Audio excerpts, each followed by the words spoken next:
we provide you the platform to turn your dreams into reality. Give wings to your aspirations with KR Mangalam University.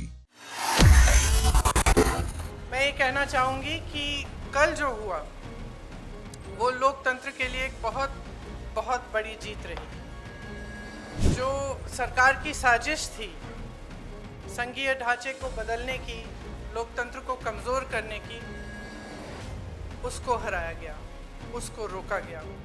ये जो bill लाया गया और ये जो 3 दिनों की चर्चा चली, ये महिला आरक्षण की नहीं थी, ये परसिमन पर ही थी। देखिए, हमारी आशा ये है कि आने वाले चुनाव में वैसे भी 33% महिलाएं चुनाव लड़ेंगी। नमस्कार, दैनिक जागरण में आपका स्वागत है और मैं आपके साथ प्रिया बिस्ट। महिला आरक्षण बिल को लेकर संसद से लेकर सड़क तक संग्राम छिड़ा हुआ है। कांग्रेस महासचिव प्रियंका गांधी ने केंद्र की मोदी सरकार पर तीखा हमला बोलते हुए कहा कि लोकतंत्र की जीत करार दिया है। प्रियंका गांधी का दावा है कि उनकी पार्टी और पूरे विपक्ष ने मिलकर सरकार की उस साजिश को नाकाम कर दिया है जिसके जरिए संघीय ढांचे को चोट पहुंचाने की कोशिश की जा रही थी। उन्होंने साफ कहा कि ये सिर्फ एक बिल नहीं था बल्कि सत्ता में बने रहने का एक गुप्त रास्ता था जिसे विपक्ष ने समय रहते पहचान लिया। मैं ये कहना चाहूँगी कि कल जो हुआ वो लोकतंत्र के लिए एक बहुत बहुत बड़ी जीत रही। जो सरकार की साजिश थी संघीय ढांचे को बदलने की, लोकतंत्र को कमज़ोर करने की, उसको हराया गया, उसको रोका गया। ये संविधान की जीत थी, देश की जीत थी और विपक्ष की एकता की जीत थी। और वो साफ साफ सत्ता पक्ष के नेताओं के चेहरों पर दिख रही थी, आप सबने भी देखा होगा। देखिए, गृह मंत्री जी और प्रधानमंत्री जी का भाषण सुन रही थी। कई बार दोनों ने अलग अलग मौक़ों पर अपने भाषण में कहा कि आप लोग अगर इसके साथ सहमत नहीं होंगे तो आप कभी यहाँ नहीं बैठ सकते, आप कभी सत्ता में नहीं आ सकते, आप कभी जीत नहीं सकते। और इससे बहुत साफ हो गया कि इनकी मंशा क्या थी। हम सब थोड़ा चौंके हुए थे कि अचानक ये सत्र बुलाया जा रहा है, विधानसभा चल रहे हैं 2 प्रदेशों में, अभी अचानक बुलाया जा रहा है, बड़ी जल्दबाजी की जा रही है। किसी को मालूम नहीं था एक दिन पहले तक कि क्या आने वाला है, मसौदे में क्या होगा। मसौदा सार्वजनिक करते हैं सिर्फ एक दिन पहले ताकि हमें समय भी नहीं मिलता। तो हम सब सोच रहे थे कि ये सब क्या हो रहा है और क्यों हो रहा है। मेरे ख्याल से पूरी साजिश जो रची गई षड्यंत्र की तरह कि किसी न किसी तरह से हमें सत्ता में रहना है।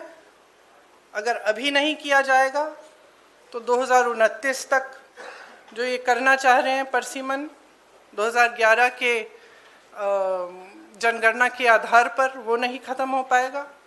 तो ये सब करने के लिए एक तरह से प्लान बनाने के लिए कि परमानेंटली हम सत्ता में कैसे रह सकते हैं। प्रियंका गांधी के मुताबिक मोदी सरकार पिछले 3 सालों तक हाथ पर हाथ धरे बैठी रही, लेकिन अचानक चुनाव करीब देख उन्हें महिलाओं की याद आ गई है। सरकार इस बिल के जरिए मनमाने तरीके से परिसीमन करना चाहती है ताकि उन्हें जातीय जनगणना का सामना ना करना पड़े। प्रियंका गांधी ने आरोप लगाया कि बीजेपी खुद को महिलाओं का मसीहा साबित करना चाहती थी, लेकिन उनका असली मकसद महिलाओं का इस्तेमाल कर सत्ता की कुर्सी सुरक्षित करना था। कांग्रेस की मांग है कि सरकार पुराने बिल को ही तुरंत लागू करे, ना कि पेचीदा शर्तों के साथ नया ड्राफ्ट थोपे। महिलाओं के नाम पर हम आरक्षण लें, अगर ये लोग सहमत होंगे, पारित हो जाएगा तो एक तरफ हम ये कर लेंगे, दूसरी तरफ से हमें सारी स्वतंत्रता मिल जाएगी कि काट पीट भी करिए सीटों में, किसी तरह से भी आप परसिमन करा दीजिए। 2011 के जनगणना के आधार पर होगा तो जातीय जनगणना का भी कोई उनको रिकॉग्निशन नहीं लेना पड़ेगा। तो ये साफ है कि उन्होंने सोचा चलो पारित हो जाएगा तो जीत, पारित नहीं होगा तो हम हर नेता के सामने बाकी पार्टियों को महिला विरोधी कहकर महिलाओं के मसीहा बन जाएंगे। तो आप महिला हैं, हम जानते हैं कि महिलाओं का मसीहा बनना इतना आसान नहीं है, करके दिखाना पड़ता है। एक इतिहास है, कांग्रेस पार्टी का एक इतिहास है, विपक्षी दलों का एक इतिहास है, भाजपा का इतिहास है महिलाओं के संदर्भ में, और वो इतिहास बहुत स्पष्ट है। आपके खड़े होने से सदन में उसका विपरीत कहने से कोई फर्क नहीं पड़ता। महिलाएं देख रही हैं, उन्नाव को देखा, हाथरस को देखा, ओलंपिक की खिलाड़ियों को देखा, यहीं दिल्ली में सड़क पर बैठी थी, किसने पूछा उनको? मणिपुर में महिलाओं को देखा, किसने पूछा? और आज आप संसद में खड़े होकर कह रहे हैं हम मसीहा बनना चाहते हैं महिलाओं के। तो ये बहुत स्पष्ट है कि ये महिला आरक्षण बिल की बात नहीं थी, ये परसीमन की बात थी, और परसीमन इनको इस आधार पर करना था जिसमें इन्हें जाति के आंकड़े नहीं देखने की ज़रूरत होती और अपनी मनमानी करने की पूरी स्वतंत्रता मिलती। इसी के साथ प्रियंका गांधी ने आगे कहा कि सरकार कह रही है कि ब्लैक डे है। ब्लैक डे इनके लिए इसीलिए है क्योंकि पहली बार इनको धक्का जो लगना चाहिए था वो लगा है। प्रियंका गांधी ने कहा कि विपक्ष के लिए महिला आरक्षण की आड़ में परिसीमन योजना का समर्थन करना संभव नहीं है, और अगर सरकार वाकई गंभीर है तो उसे 2023 के कानून को लागू करना चाहिए। देश ने देखा कि जब विपक्ष एकजुट हो जाता है तो किस तरह से इनको हराया जाता है। किसी ने मुझे पूछा आते हुए कि ब्लैक डे है, आप ये सरकार कह रहे हैं कि ब्लैक डे है। ब्लैक डे इनके लिए इसलिए है क्योंकि पहली बार इनको धक्का लगा जो लगना चाहिए था। आज की महिलाओं की समस्याएं बहुत ज़्यादा बढ़ रही हैं, संघर्ष बढ़ रहा है। बेवकूफ़ नहीं है महिलाएं, सब कुछ देख रही हैं। वो पीआर मीडियाबाजी वो अब नहीं चलेगी। कुछ ठोस करना है तो आप 2023 में जो सर्वसहमति से जो विधेयक पास हुआ था, पारित हुआ था, सारे दलों ने उसका समर्थन किया था, उसको लाइए। उसमें अगर कुछ एकाध संशोधन करना है छोटा ताकि वो अभी लागू हो सकता है, करिए और उसको अभी लागू करिए। महिलाओं को हक दीजिए, अभी दीजिए, लेकिन उसको आप घुमाकर और दूसरी चीज़ों के साथ उसको अटैच करके आप गुमराह करने की कोशिश मत करिए। सीधी सी बात है। प्रियंका गांधी ने आगे कहा कि हमने बार बार कहा है कि परिसीमन से पहले जाति जनगणना होनी चाहिए, उसके आधार पर ये सब होना चाहिए। देखिए, ये परिसीमन आयोग बनाना चाहते हैं। हमने बार बार कहा है कि परिसीमन से पहले जातीय जनगणना होनी चाहिए, उसके आधार पर होना चाहिए।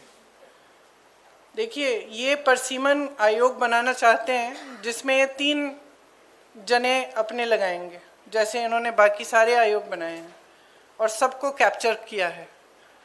तो हम भरोसा कैसे करें? आपने देखा परिसीमन में इन्होंने असम में क्या किया है और JNK में क्या किया है।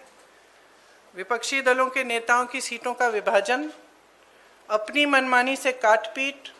JNK में कुछ सीट ऐसी हैं जहां एक जगह एक हिस्सा इधर है, एक हिस्सा उधर है, सिर्फ अपनी सत्ता बनाए रखने के लिए। कौन भरोसा कर सकता है? जनता भरोसा नहीं कर रही है। आप कह रहे हैं कि हम भरोसा करें उनकी।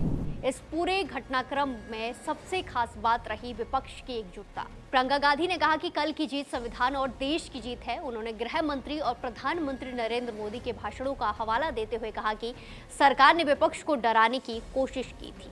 फिलहाल पूरा विपक्ष एक सुर में पुराने महिला आरक्षण बिल को लागू करने की मांग पर अड़ा हुआ है।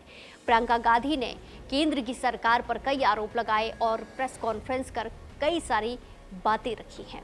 फिलहाल के लिए इतना ही। बाकी देश और दुनिया की खबरों के लिए जुड़े रहिए दैनिक जागरण के साथ। नमस्कार।